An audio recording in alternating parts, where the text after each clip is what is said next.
The topics and opinions expressed in the following show are solely those of the host and their guests and not those of W4CY Radio, its employees, or affiliates. We make no recommendations or endorsements for radio show programs, services, or products mentioned on air or on our web. No liability, explicit or implied, shall be extended to W4CY Radio or its employees or affiliates. Any questions or comments should be directed to those show hosts. Thank you for choosing W4CY Radio.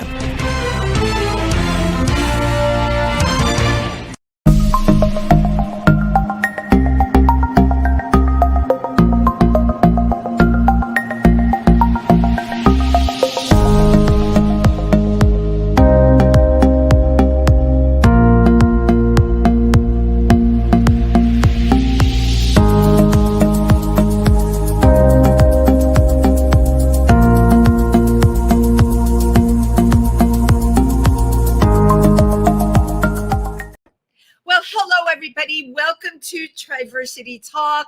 I'm your host, Wendy Stewart, and I'm so happy to be here with you. It's Wendy on Wednesday. I hope everybody is having a really good week. If you have friends in Florida, please text them. Do whatever you can to give them any moral support right now. You know, I broadcast from New York, and we've had beautiful weather here, and it's really hard to believe what's going on in places like Asheville, and now, you know, the double header hitting Florida. So please make sure you reach out to people. So National Coming Out Day is October 11th. It's coming up. And for those of you who listen to the show, you know that our Triversity Center is located in Milford, Pennsylvania. And we are going to be having kind of an open house for National Coming Out Day. We will be having snacks and talks, and we will have the center open from 12 to 8. So please stop by, say hello to our board members, say hello to each other.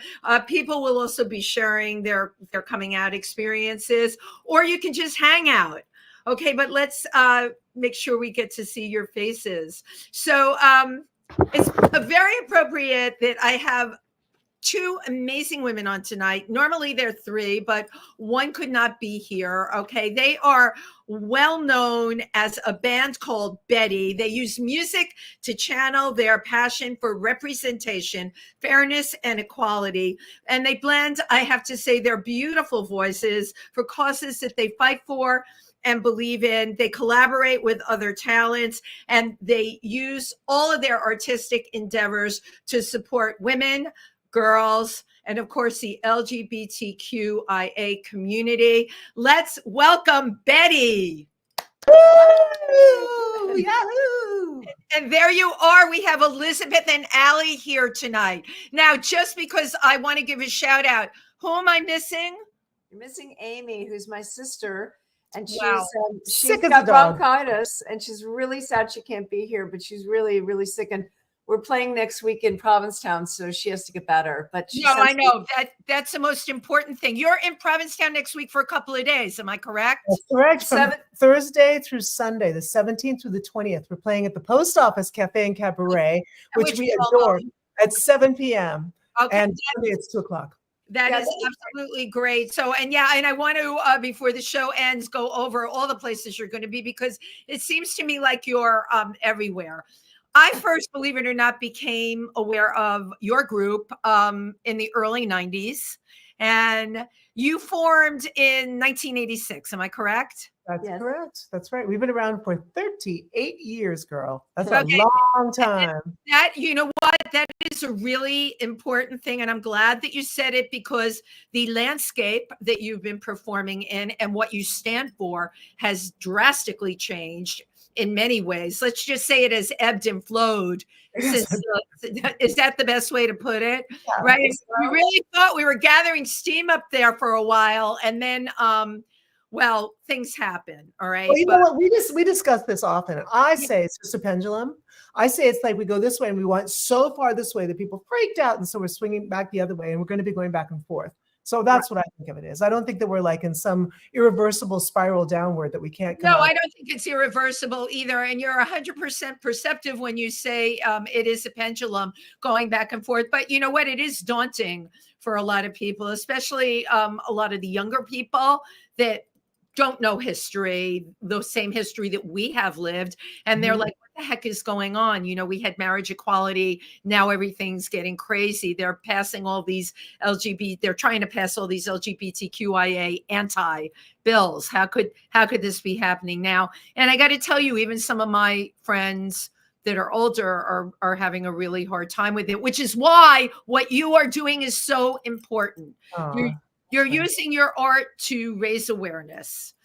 So you can, I think the most important thing that we need to do is for people to vote. right. I mean, you do have a voice, and you have a voice through voting.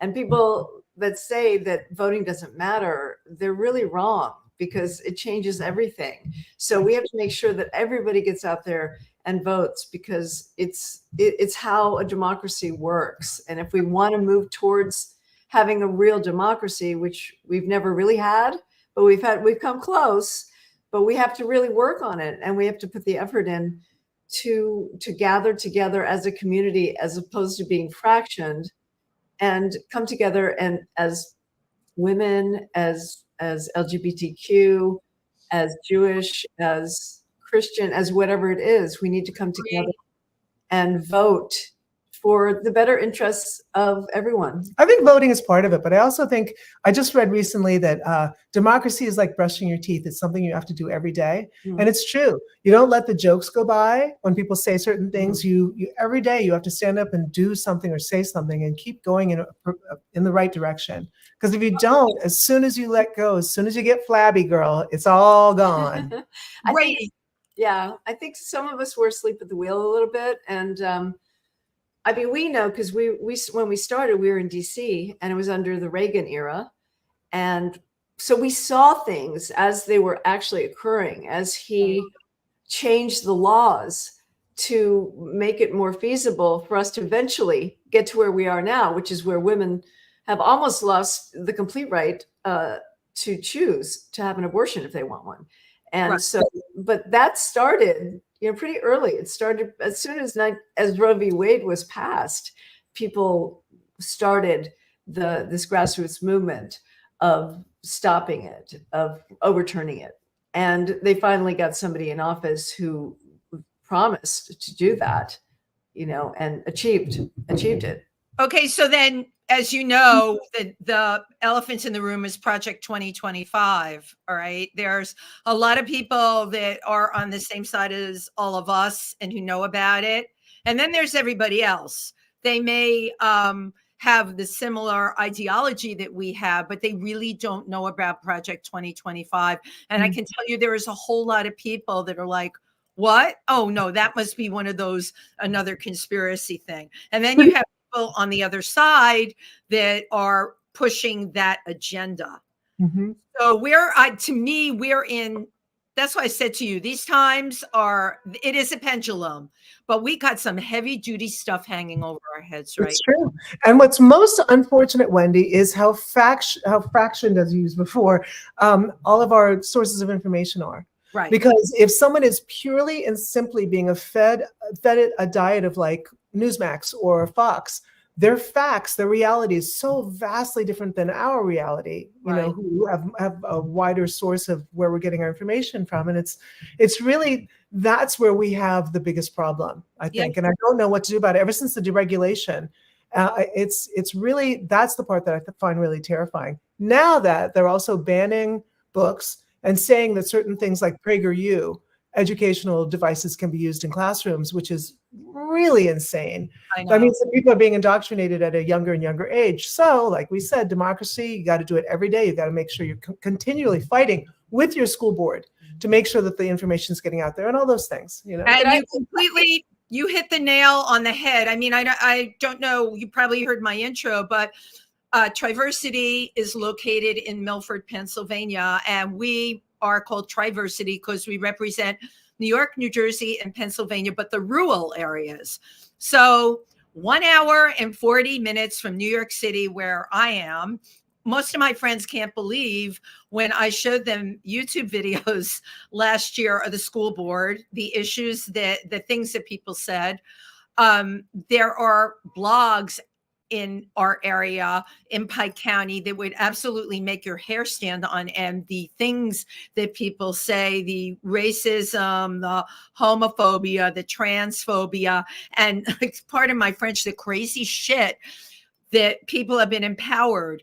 I'm going to jump back, okay, to we were talking about the Reagan era. Wait, before you get away from that. So when I was saying that Yeah. every day you've got to brush your teeth for democracy, Absolutely. that's what you're doing, Wendy. By Yeah. having this show, by being in a place like that, 2 hours away from New York City, and in maybe even the minority in where you are, people like you are the heroes that are keeping democracy alive, afloat, and flourishing for everybody else. So thank you very much for doing But that. I also don't think that that way of thinking is just in the rural areas at all, because No, not at all. Right. there's a lot of people who are very progressive in rural areas and are living their lives, and they're trying to be peaceful and loving. And people in the city, I think there's a lot more separation among people that I've seen. So I Right. don't think that it's about where you live. I think it's I do. I, This is a I, miracle. I have to just jump in right here. And by the way, I'm loving this discussion. Here's why I want to jump in. I live in New York City. I was part of this organization when we started. I'm the only one still left, right? So we're around 13 years now. And because it's a rural area, we absolutely were needed. All right. New York City, you're totally right, Elizabeth. I know people in different areas in New York because I'm everywhere, and I do tons of non-for-profit stuff for the LGBTQ community. And man, I hear incredible things. But these rural areas, let's talk about where we're from here, Pike County. I can tell you the people from my board and the people from our other Democratic organizations, and I'm giving a shout out to PZ Dems right here, door to door. Exactly, Allie, what you're talking about, knocking on doors. And when I hear that there were people that really weren't undecided, not because they're bad people, they just didn't have all the facts. When I hear that they've been reached because we have volunteers going door to door, and I cannot believe how they mobilized in an area that is basically red. We now have 4 Democratic groups. I use this area as an example because it's really reflective of the rest of the country. And it goes back to what you both are saying. You can't go to sleep at the wheel. You have to be an activist about this every day. Okay. Mhm. But Right on. The thing that we found about being activists through music is that we play in places that are very rural, that are very on the outskirts. And the people that come, they feel community. And I think that's really what absolutely we're lacking in a lot of ways. And I think that's what social media has sort of torn apart, is the sense of community that we have, because the community is not going to be on your phone. The community is when you're sitting with people, talking, discussing things, disagreeing. We're allowed to disagree. And I think that the LGBTQ community is very guilty of that, of like sad and party line stuff. If you don't toe the party line, then you're not okay, then you're canceled. And that's frightening to me in this community right now. Yeah, it really is, because we're taking a recipe from the very right wing and we're bringing it into our communities. And I think it's dangerous. And I really think that we need to sit and open our minds and our hearts to what other people have to say, instead of just canceling them or blocking them or whatever we need to do. But we need to see people as people again. And I think it really starts in our community, because that's frightening for me, to see the left listening and seeing what the right did and utilizing that in our community. And that's what's been, frightening for me. And that's why it's so great to go and just play in communities and have people respond to you in a musical, in a dancing way, in a joyful way. And then afterward, you can look at each other and say, oh, we like this music. We might not agree on politics, but we can be in the same room and enjoy art. And I think that's why it's so important to have art in our society. And you're reaching them through your music, which is, you're talking about community. Music is a brilliant device to reach people with. I mean, you're doing the very thing. But you did bring up, Elizabeth, about the schism and the LGBTQ community. You know, my saying is, if you take all those letters or you pull one letter out, it starts to become, my ass is covered, so I really don't care about yours.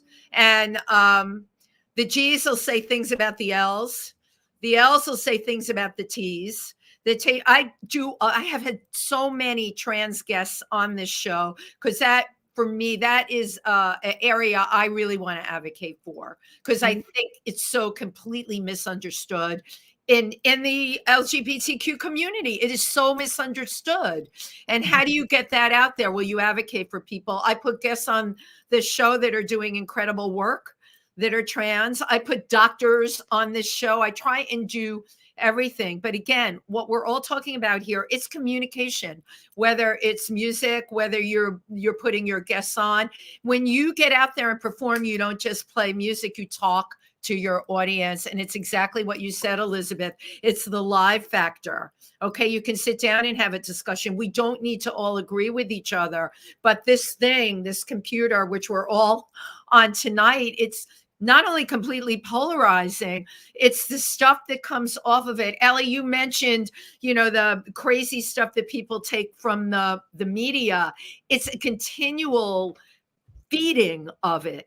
Okay, this thing that we have in front of us, this thing we call the computer, the internet is infinity. It's infinity. So, and it's up to someone, they can go anywhere in that infinity and digest whatever they want. And unfortunately, it's also something that is our brainwaves are responding to. You know what I mean? We get addicted to the chaos. We get addicted to the rage. We get addicted to all those things. It's really clickbait of our brain. It's just not healthy. Right. And that's why, again, going back to people getting together in person, knocking on doors, speaking to people, being in concert, doing things real human to human with that energy going between us, that's the only healthy way we can move forward. As much as I love Zoom and all these places that we can be all in different places and connect, it's one thing to connect, but it's another thing to actually really merge and mind meld. And that's what we need to be doing much more of. Your mind with my mind. Exactly. You're both merging. Yes, Elizabeth, what were you going to say? I would love to see hellobetty.com going across the bottom of this. That would be really wonderful. Okay, right?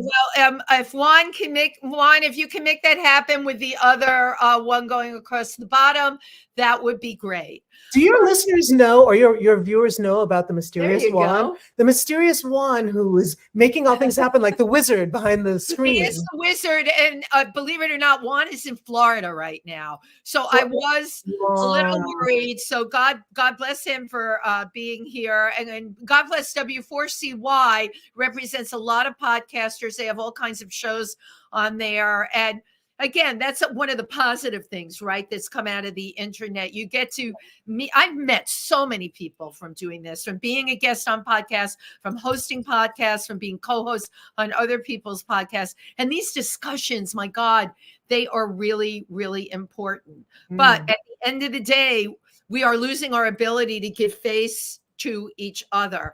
I have a question for you. How have you sustained Betty since 1986? It's a good question. Well, I think two of us are sisters. My sister's ill tonight, so she can't be with us, Amy. You'll see her on the video when you play it.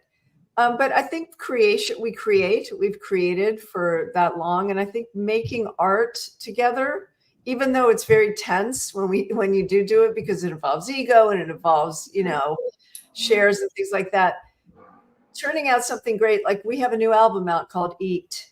It's available on all the platforms. You can listen to it. And making that was such a joy. And to listen to it, we worked with the producer, Jason Carmer. We made part of it in Mexico City, and a lot of it here in New York.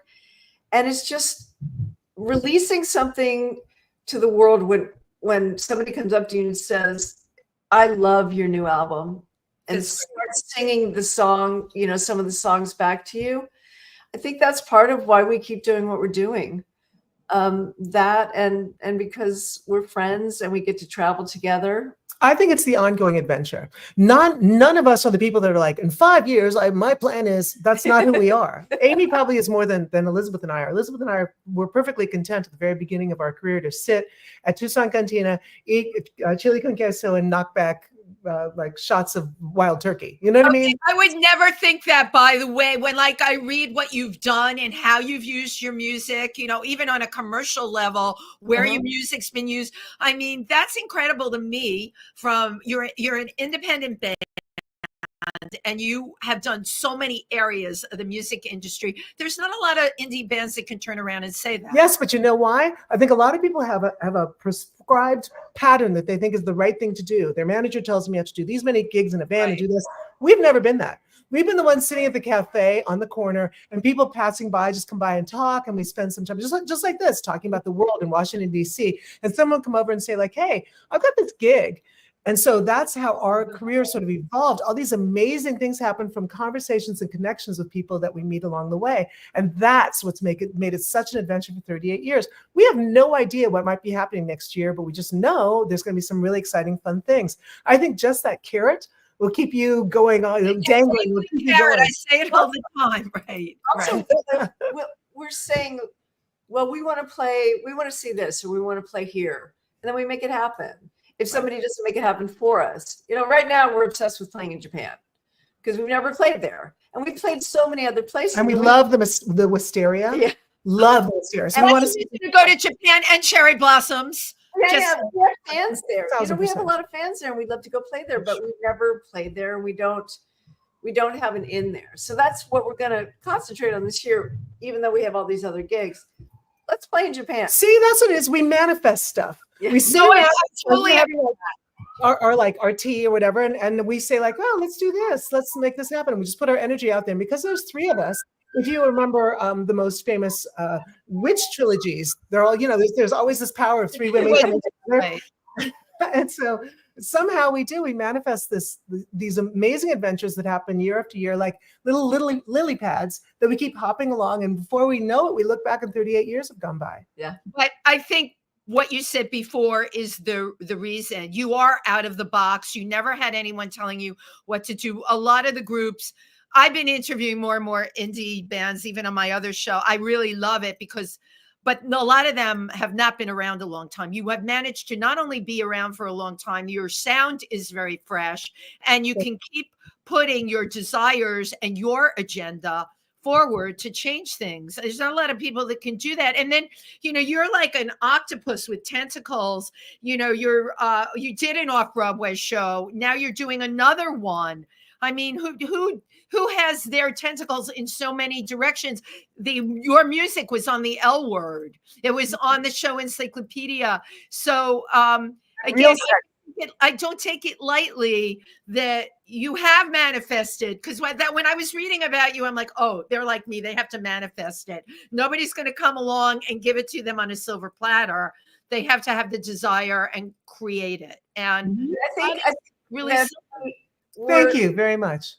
We're also very lucky because we've had these great fans, and we've amassed more fans as life moves on and as we play and have been to other places, and they really keep us going.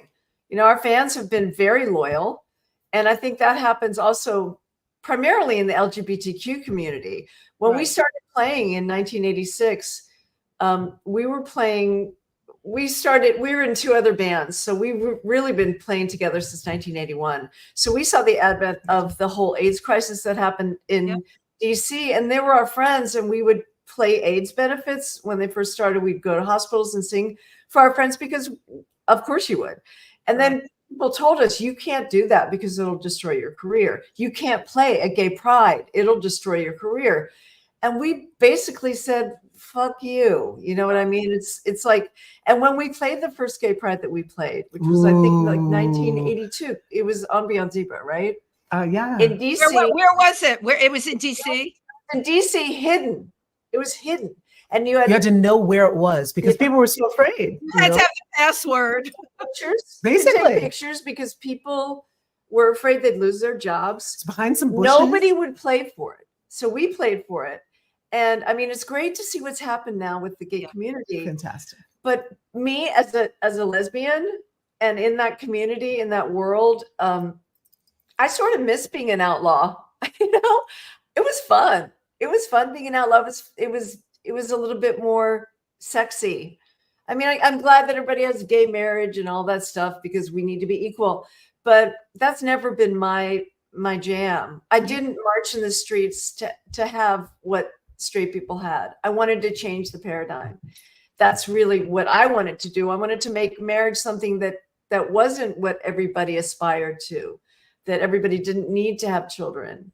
But I had a rude awakening when that actually happened, and everybody was really stoked about it, you know, because I guess I'm more radical and peripheral than most people. I didn't realize that people just wanted to get married and have families, which is totally great. And I'm so glad we're able to do But that. it wasn't your thing. It's never been my thing. I didn't understand that that's what people really wanted. Right. And when you talk about fans that have supported us and helped us move forward, yes, it's been the LGBTQ plus community, but I think for me, even more than that, it's been the women's community. Because from day one, That's even true. before we knew each other, when we were children, we have been such radical feminists from the very, very beginning. Right. All of us fought as children. We've discussed different stories. We've done things. We were doing things as children that were seriously revolutionarily. You were ahead of your time in terms of what you were aware of and what you did as children. Did any of that though come from how you were raised, your parents? Yeah, of course. It came from our moms, and I mean, it came from my mom for sure. Not from me. And my dad. Yeah, mine came from my dad. My dad was someone who, God bless him, he didn't know any better, but he believed in corporal punishment because that's how he was brought up. And he tried to be like less for us. But I remember him like taking his belt and whipping my brother. And I remember standing up and standing right in front of him and saying, don't you ever do that again. If you ever touch him again, you have to go through me to do it. When I was a very small child. Oh. And I just think that there have been times in all of our lives where we have stood up as women and realized that there is so much unfairness in the world that you have to stand up and continue to stand up. Yeah. And that's, to me, I think that the authenticity of where we feel about that has really resonated with women all around the world. And I think that's been the largest wind beneath our wings. I agree. I do agree. Yeah, you're changing your mind left and right. No, I'm not changing. Fabulous feminist. I didn't say that the LGBT community was the only community that, you know, that supported us. But within the women's community is, of course, the LGBT community. Right. But no, you made a good point. It was the women's community that got behind you. Amy Ferris, who I'm sure you know, when I told, she's well-known, you know Amy, yeah? Not personally. Okay, but you know who she is. Yeah, she was excited that you were coming on the show tonight. And thanks to Amy, we had Gloria Steinem come to Milford, Pennsylvania. We had so many powerful women for our Readers and Writers Festival, because Amy, of course, is a woman that she lifts up other women. And that is a really important thing.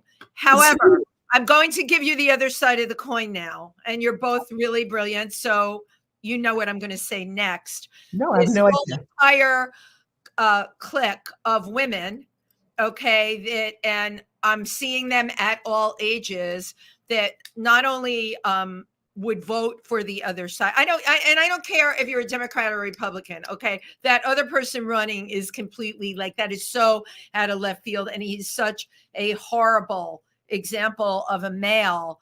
I don't know how. And I see women out with their signs and everything. And I've seen a certain ilk of younger women, and this is going to blow you away. I don't know if you've seen it, in their 40s, straight, with belly shirts and boobies hanging out.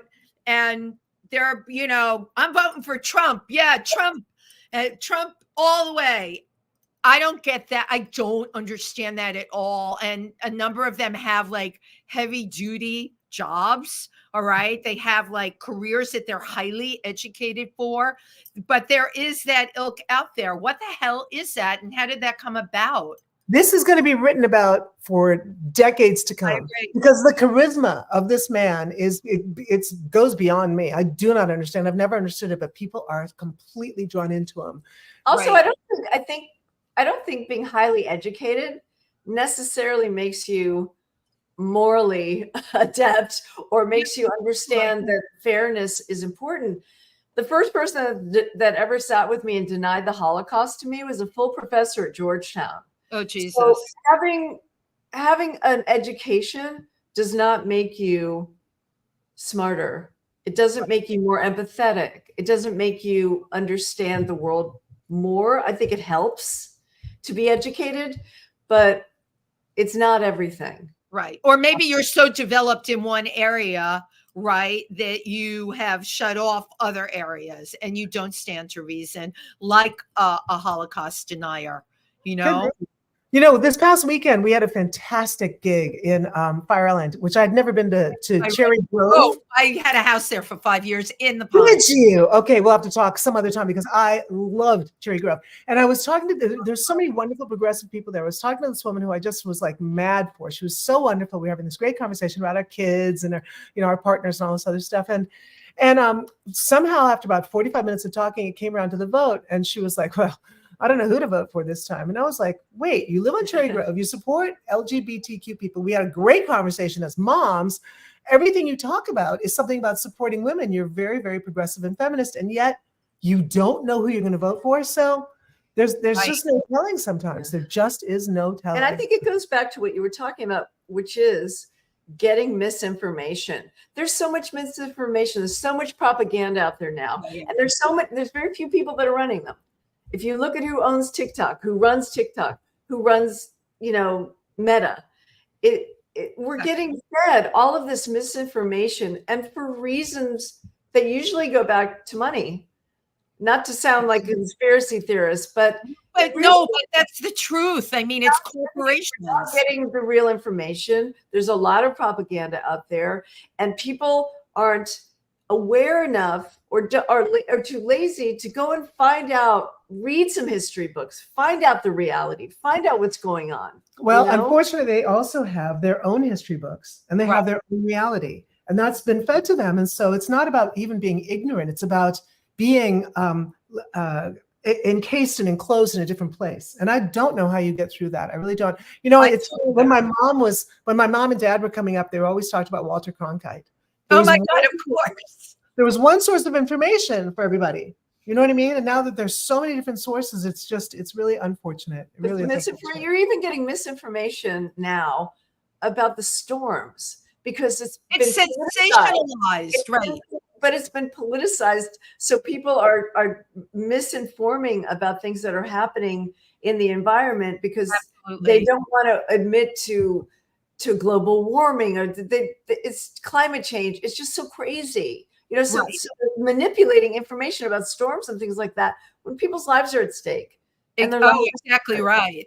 Exactly. Which is probably, Wendy, is probably humanity. Humanity's probably always done this. It's just the ease with which this information can penetrate. Because now you can reach a gazillion people in no time. And you said it yourself, there's a gazillion sources. Yep. And at the end of the day, what's the truth? And then there's one more thing that we haven't brought up. I personally think people are freaking fried. I think they're fried. You know, those of us that can try and keep it together, the pandemic took the guts out of so many people. I know people that will never be the same from the pandemic. And yet, as a society worldwide, in many ways, it's been brushed under the rug. What do I say? I talk about this all the time, Wendy. We are Capricorn. We are on this wavelength. I'm serious. How do we have a million Americans die and not have any kind of ceremony, any kind of healing from that? How do we just say like, okay, wow, too bad about Uncle Joe and move on? How can that happen? That's exactly right. Right. Also remember, we were literally washing the cartons that our groceries came in. We were wearing gloves. We were all freaked out and all thought we were all going to die. We really did. And then people denied. I mean, it became a crazy, crazy time, and we have not healed. We haven't even started to heal from it. No, we haven't started to heal from it. But, you know, we're talking about how can people believe this or not believe that, or why did they do this? Why did they do that? I think I used to blame it all on him with fake news. I did. However, if you look, it is a worldwide thing. And I think the pandemic, I know, listen, I've worked in Africa near places where there was Ebola. So I knew about viruses. The pandemic took the guts out of me. I couldn't believe that something was unleashed, wherever the hell it came from, in the world the world, what time can we remember in history where the world was shut down? That's got to mess with people's psyches. And Allie, you're right. And Elizabeth sweeping it under the rug that Uncle Joe died. Oh, well. Yeah.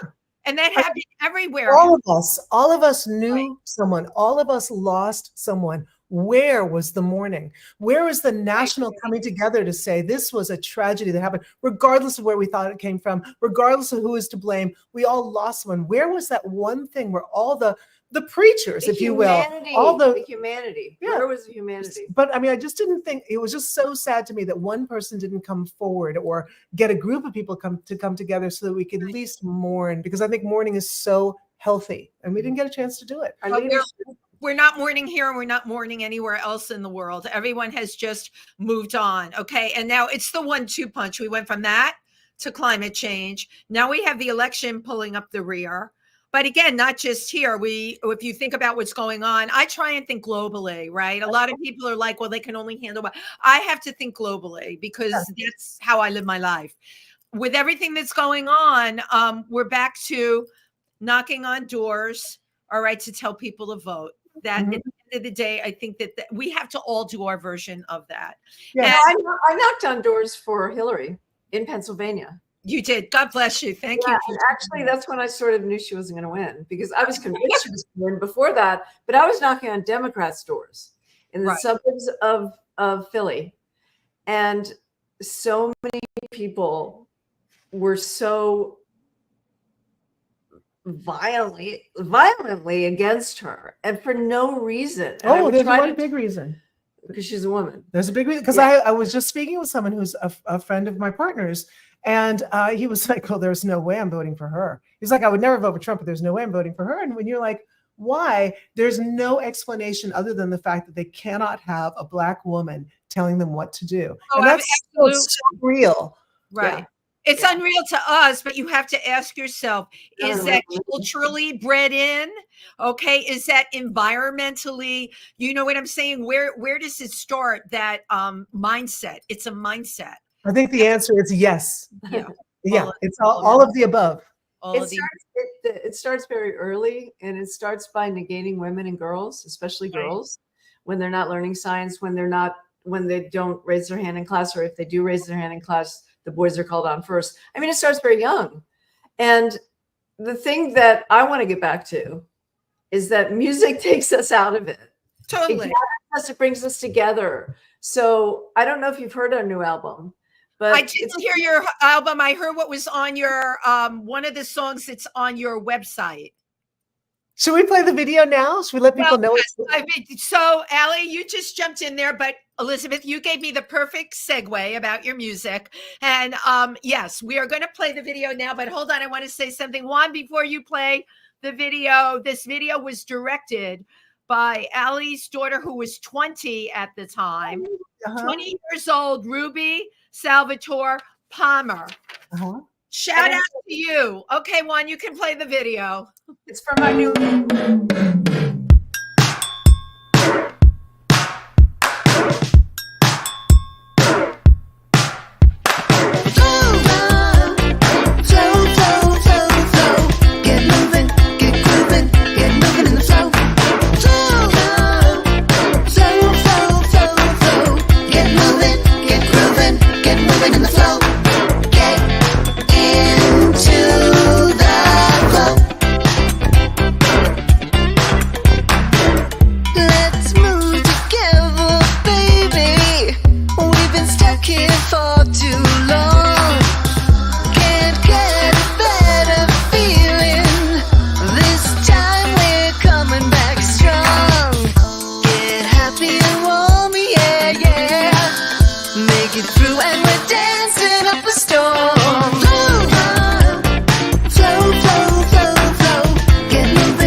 So let's get insane.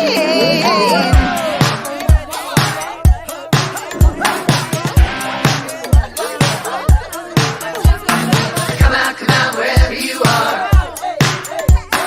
Come out wherever you are. Come out wherever you are. If you're near, if you're far. Come out wherever you are. Be the party. Get into the flow.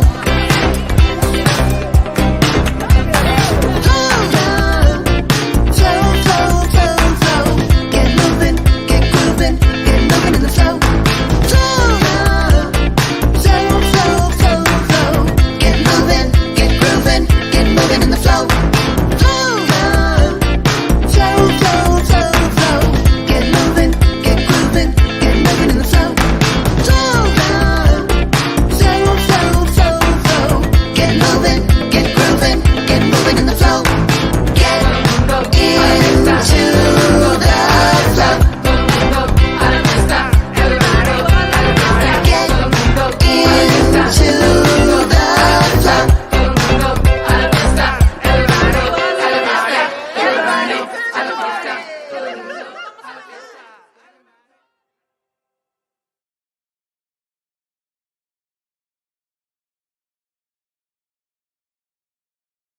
Beautiful. Woo-hoo! Off of the album Eat. I love that.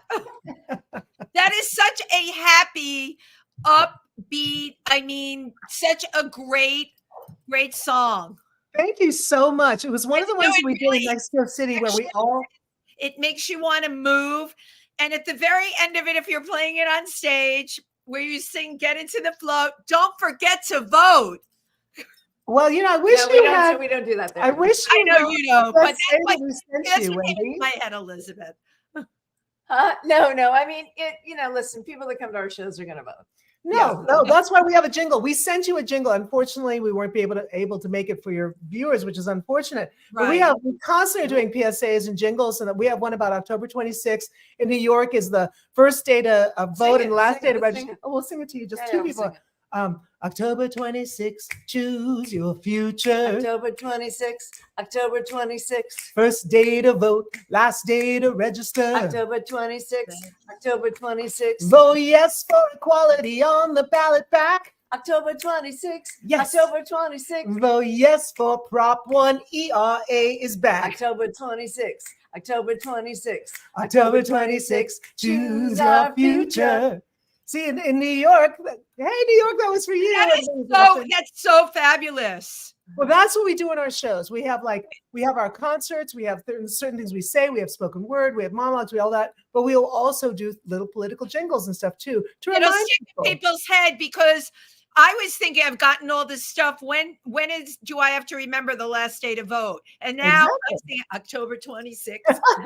But that's New York. I don't know what's going on in Pennsylvania. You have to check out for yourself. I'm a New Yorker, so Oh, girl. yeah, I'm October 26th. here, but I helped start everything out there because I had a weekend place there because it was an hour and 40 minutes from New York, and there were lots of performers.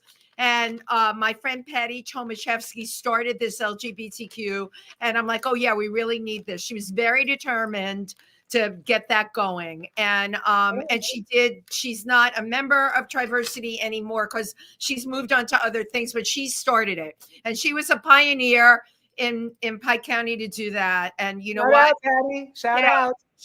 Shout out to Patty. Really. I love what you all are doing. And when are you going to play in New York? Well, interesting you should say that because we're going to be in Provincetown next week, which we're thrilled about. Right. And if anybody ever wants to find anything, Juan keeps putting hellobetty.com across the bottom and has all our dates. But our next Keep putting it, Juan. Our We love you next for New that. York There you show. Thank you, Juan. He's amazing. Our next New York show is actually going to be our legendary holiday show. Every holiday, we do this crazy holiday show. And this year, it's going to be at the Cutting Room on Friday, December 6th at 7:00 p.m. And we're really excited. We always have great, fun guests. In the past, we've had Gloria Steinem. She's a dear friend of ours. We just had tea with her last Sunday, as a matter of fact. We've had her, and she does all this wonderful. So we'll have great guests. And we're going to play stuff from our new album as well. Mhm, So as we're well as excited holiday about that. songs. The new album is Eat. You can stream it. Yeah. Yeah, you can stream it anywhere. I'm writing down Friday, December 6th. That's It's right. all of that stuff is on hellobetty.com too. Yeah, that's what there's so many things that we want people to know of. We just were like, just go to hellobetty.com. It's like Hello Kitty. You can remember it. Go to hellobetty.com. and All the information. You know is what? there. Kudos to you about hellobetty.com. It's really laid out nicely because when I have to get information on guests, I Google. One of the first things, of course, comes up is the website. And I don't have to tell you, there's a lot of websites that you just can't navigate through. Yeah. They're not easy to read and they're not digestible for whatever reason. All of your stuff is digestible and you sure do. Even the way you have your tours spaced out. They're not all cramped together. Any person can go on there and see, oh, they're going to be in P-Town. Oh, they're going to be in Washington. Right. Exactly. Exactly. Yeah. So, you know. You can also buy merch. We finally, after 38 I was going to bring up the merch because you know what? We're almost down to the wire. We're on our last leg here. We've got like 3 minutes. I want to out. Yeah, we do. It's a 55-minute show. And Elizabeth. Fantastic. Thank you so much for having us. us. Of course. But listen, let's get the merch in. HelloBetty.com. Just tell me the merch that you're selling. Oh, so much. We're selling our t-shirts, our OG Betty Rules t-shirts. We're selling new Eat shirts. We have tank tops, hoodies, shirts, mugs, hats. We have it all. And then we also have our music, because the funny thing that Elizabeth always brings up is that even though the bottom has dropped out of our industry and you can't actually make money playing music anymore, you still have to spend it by making CDs and going to studios. Absolutely. So we really appreciate it when people don't just stream, when they actually buy our singles. And if you go to betty.com, it shows all the different places where you can do that. And we really appreciate those who do. You can buy it directly off the site as well. Am I correct? Exactly. So you're totally set up for that. Absolutely, positively perfect. You both have been like so amazing. I could talk to you for another hour. Seriously. And I'm sorry we didn't get to run your other little ditty next time. Oh my God, we have to have you back next year. Next time, all three of us will be on, and we can. I want to get one more right, and I'm sorry your sister can't be here. May she just heal quickly for her gig. The off-Broadway show that you're doing, really quick. My gosh. Let's publicize this. It's amazing. It's called Babe, and it's starring Marissa Tomei and Gracie McGraw, who happens to be the daughter of Faith Hill and Tim McGraw and Arliss Howard. It's a fantastic play about Scott women. Elliott's the director. Yeah, we just wrote the song for it. We're not in it. No, I know, but you wrote this song for something that's really fabulous. Yeah, we wrote a song called Babe that everybody's going to hear, and it's really, really great, and we're really excited. And it's at the end of October that's going to be opening up. Again, go to hellobetty.com and you can find all that out. Also, Wendy, I want to tell you something. Yes. I am a huge fan of Josh Shapiro. I'm a huge fan of Malcolm Cañeda, who's running right now in Pennsylvania. And it looks like we might be playing in Philadelphia on December 8th or 18th. We might be playing at City Winery in Philadelphia. We want all of the people in the Tri-Versity area to come to Pennsylvania and see that if we do. Down in Philly, absolutely. I always get a picture before we go. This is really hokey, but I like to take it. And then I put it on social media. So everyone smile, take a couple. This is great. It's like getting an award. It is. I love the way the pictures come out. Just like I started doing this during the pandemic because I was on all these variety shows where I would do stand-up comedy or I write political parodies. And I would, start taking pictures of everybody in the show. I don't know. It's just something weird I started doing. I'm not technical. Elizabeth knows that. I told her that when I met her. Thank you both so much. Thank you, Wendy.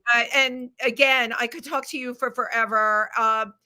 Thank you for making the beautiful and beyond everything, all the things we talked about and all the things we're promoting. You really all do make beautiful music. You write beautiful music. Your voices blend beautifully. And you're three amazing women that people want to listen to.